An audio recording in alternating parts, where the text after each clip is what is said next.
மதுரை மத்திய சிறையில் கைதிகள் திடீர் கலவரத்தில் ஈடுபட்டதால் பரபரப்பு நிலவியது.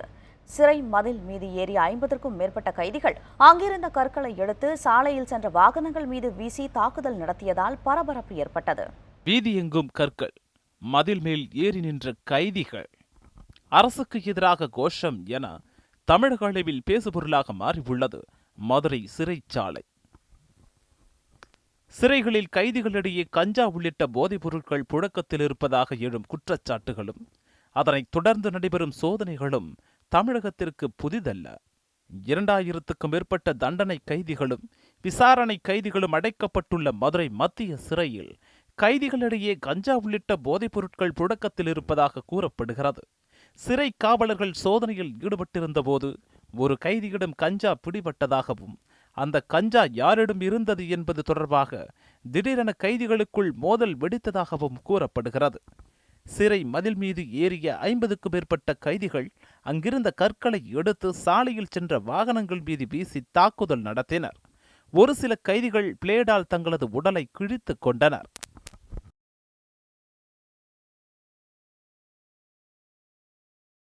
இதுகளுக்குள்ள என்னன்னு தெரியல. ஆமா, பசங்களுக்குள்ள நாங்க வெளியே வந்து நாங்க அங்கிட்ட போய் பார்க்க முடியாதுல்ல, அவ்வளவுதான். நாங்க உள்ள இருக்கிற லாக்கப்புக்குள்ள மணி கணக்கெல்லாம் எப்படிப்பா தெரியும், சங்கு அதெல்லாம் தெரியாது. இதனால் சிறைக்கு செல்லும் சாலையின் இருபக்கமும் போக்குவரத்து தடைப்பட்டது. சிறை காவலர்கள் தங்களை மோசமாக நடத்துவதாகவும் தரமற்ற உணவுகளை வழங்குவதாகவும் கைதிகள் குற்றம் சாட்டினர். போலீசாரின் சமாதானத்தை ஏற்க மறுத்த கைதிகள் தங்களுடன் பேச்சுவார்த்தை நடத்த நீதிபதி நேரில் வர வேண்டும் என வலியுறுத்தினர். சிறைச்சாலை கட்டிடத்தின் மேல் நின்று போராட்டம் நடத்திய போது சிறைக்குள் அரசால் தடை செய்யப்பட்ட சிகரெட் மற்றும் பீடிகளை புகைத்தது தற்போது சர்ச்சையை ஏற்படுத்தியுள்ளது.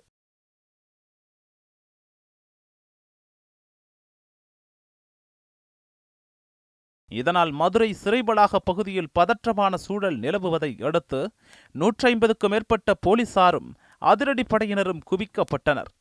சிறைத்துறை அதிகாரிகள் தொடர்ந்து பேச்சுவார்த்தை நடத்தியதை தொடர்ந்து கைதிகள் தங்களது போராட்டத்தை கைவிட்டனர். மதுரை மத்திய சிறையில் போராட்டத்தில் ஈடுபட்ட சிறைவாசிகளிடம் மாவட்ட சட்டப்பணிகள் ஆணைக்குழு சார்பு நீதிபதி பன்னீர்செல்வம் இரவு 8 மணி முதல் ஆய்வு மேற்கொண்டு விசாரணை நடத்தினார். செய்தி பிரிவு நியூஸ் 7 தமிழ்.